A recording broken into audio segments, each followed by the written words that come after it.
guys, welcome back to my channel. If you're new here, you are very welcome. My name is Emma and thanks for stopping by. Before we move on, please hit the subscribe button below and the notification bell right next to it so you don't miss out on weekly content. Or you could watch this video and decide if this is content you might like and then go ahead to subscribe. Pretty lady, African woman, first time I saw you, I told myself. In today's video, I am sharing some of the culprits that cause our hair to break.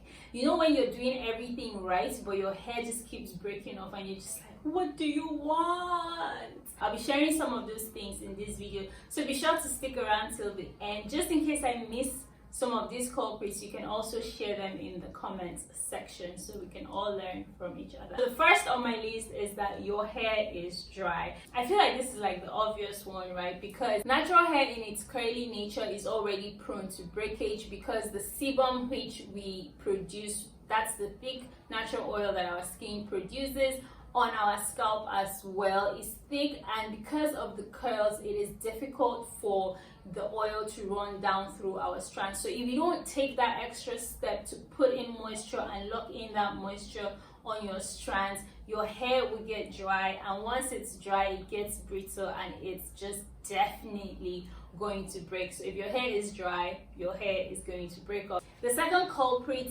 is that your hand is always in your hair. This culprit is famously known as hand in hair syndrome. Like guys, when you do this, right, when you're always like, you are taking out moisture out of your hair. Each time you do this, you're actually taking out the moisture from that section of your hair. Also, apart from taking out the moisture, you're also putting so much stress and manipulation on that section of your hair, and it is going to end up breaking off. The third and fourth are pretty much on the same level, and it has to do with your protein moisture balance. The third thing is that you might be lacking protein, or you might have a protein overload. And the fourth thing is you might be lacking moisture, or you might be suffering from moisture overload. The thing is, our hair needs a perfect balance between protein, which gives you structure, and moisture, which gives you elasticity. So once this scale tips off on either side, if you're having so much moisture, it means that your hair is weighed down, and the other parts of your ends that are the weaker parts cannot hold that entire weight. They end up breaking off. If you're suffering from protein overload, it could also mean that, you know, your hair has so much structure, and that's why people tend to feel like protein dries out their hair. And also that's why it's important that once you've done a protein treatment, you must follow up with a good moisturizing deep conditioner. It's the same thing as well. If your hair is lacking moisture, it means it's on the dry side, and then it will break off. And if your hair is lacking protein, it means that there is no protective layer, there is no structure on your hair, and that is bound to damage the cuticle layers of your hair, and it would lead to breakage. The fifth thing is that you're focusing so much on DIYs. Now, when I went natural, honestly, I feel like the first 3 years of my natural hair journey, I was having fun with DIYs. And to an extent that will work for you, but at some point your hair would need more, especially because nowadays things are not really organic. Our plants are grown with artificial fertilizers, and you might not get the level of nutrients in some of these DIYs as you would get in store-bought products. And this is the thing, right? So you know how when you start to grow your hair is still a baby. So let's use a human being as analogy here. Babies are very okay with taking all those baby foods we give them, but as they grow older, they would want something solid. Like once they begin to grow, they're able to eat things like rice, they're able to just eat more, and they want more for their bodies to grow right. It's the same thing with our hair. First 2-3 years of your natural hair journey, your hair is still like a toddler. You know, you can give it DIYs and it will be okay. But the older it gets and the longer it gets, it begins to need more nutrients than the simpler things. And that is why sometimes you need to balance it with DIYs and also balance it with store-bought deep conditioners. So if you think you're doing everything right, but you're doing too much of DIYs and your hair still tends to break off, then you need to really look at investing in some good store-bought deep conditioners. The sixth thing that you might be doing wrong that might be causing hair breakage for you is that there is so much pressure and stress on your strands. Pressure, tension, and stress on your strands. What I mean here is that, so I'll use myself as an example because I'm so guilty of this, and until recently I decided to change my ways.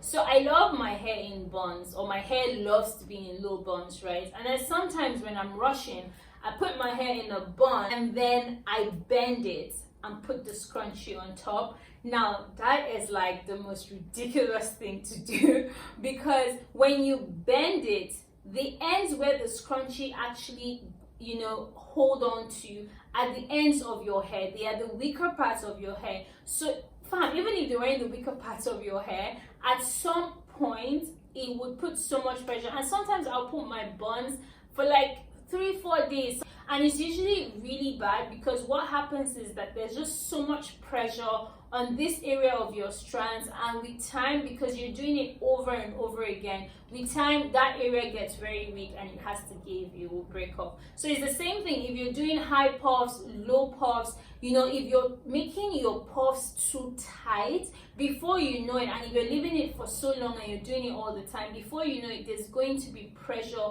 on that particular area and some of the strands would actually start to break off. The seventh thing on this list is your fault, and this is you are doing everything rough. You are so rude with handling your hair. Just calm down, deal with your hair, give it the TLC that it deserves, give it the TLC that it needs.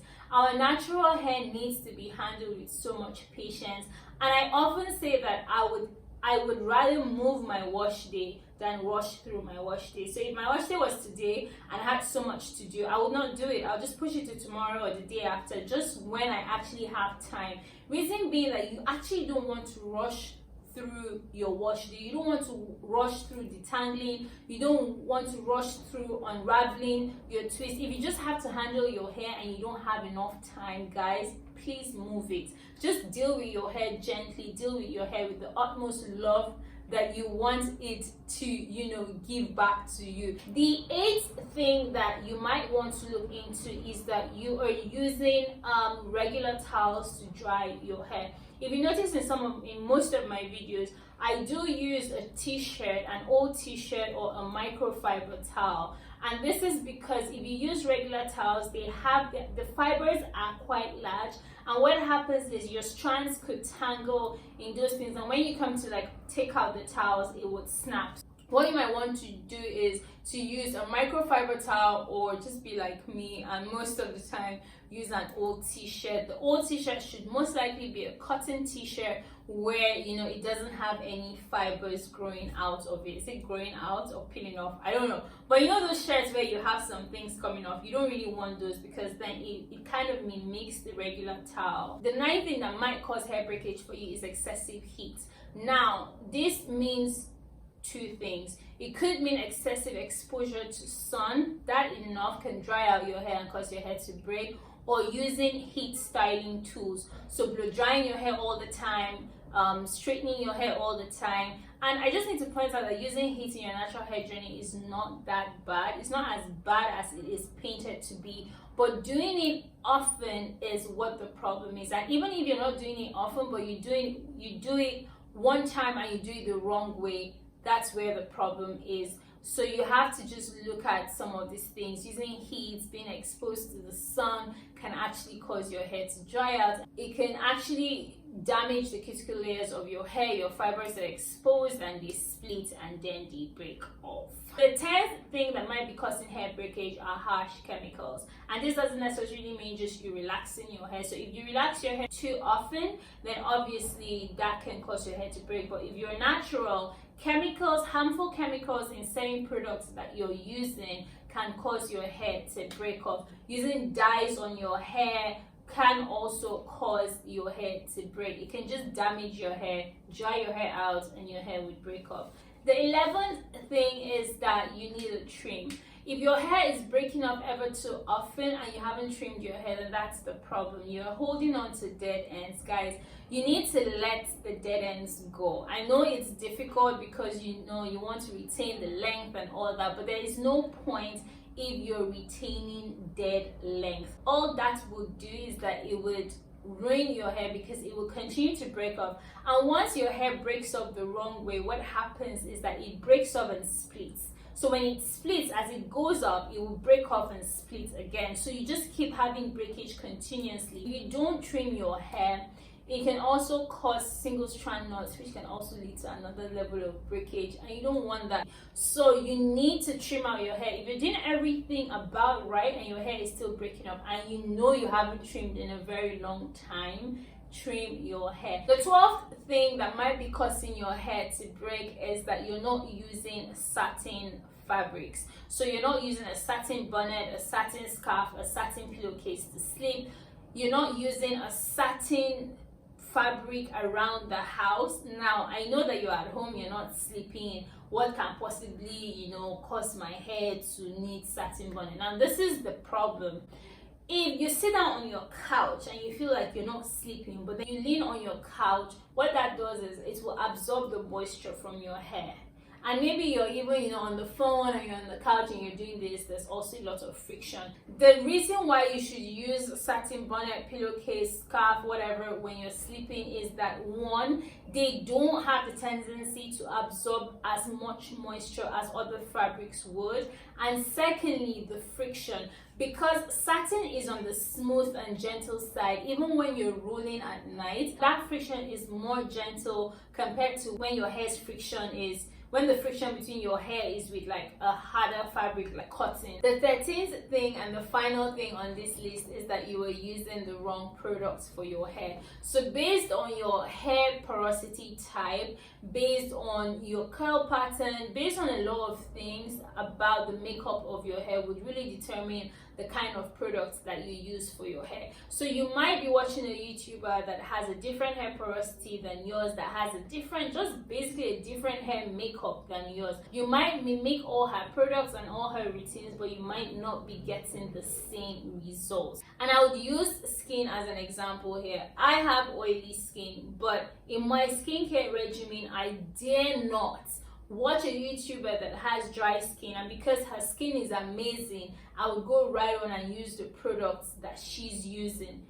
That doesn't make sense. It will just make my skin even worse. So it's the same thing with people that have different hair types. If you use a certain product and your hair doesn't feel right, take a step back, look at the ingredients. You might also be sensitive to a couple of things in that product. So if you're sensitive to things like glycerin, if you're sensitive to things like tea tree, it would affect your scalp, it would affect your hair. So take note of most of these things. Just because your favorite YouTuber is using a certain product and she might have the same hair type as you do or the same porosity type as you do, you should focus on, does this thing work for me? Listen to your hair and use the right products for your hair. So I hope that you guys learned something from this video. If you loved this video, please give it a thumbs up as usual and share it with your friends. Let me know if I left any of the culprits out in the comment section, and I will see you in the next one.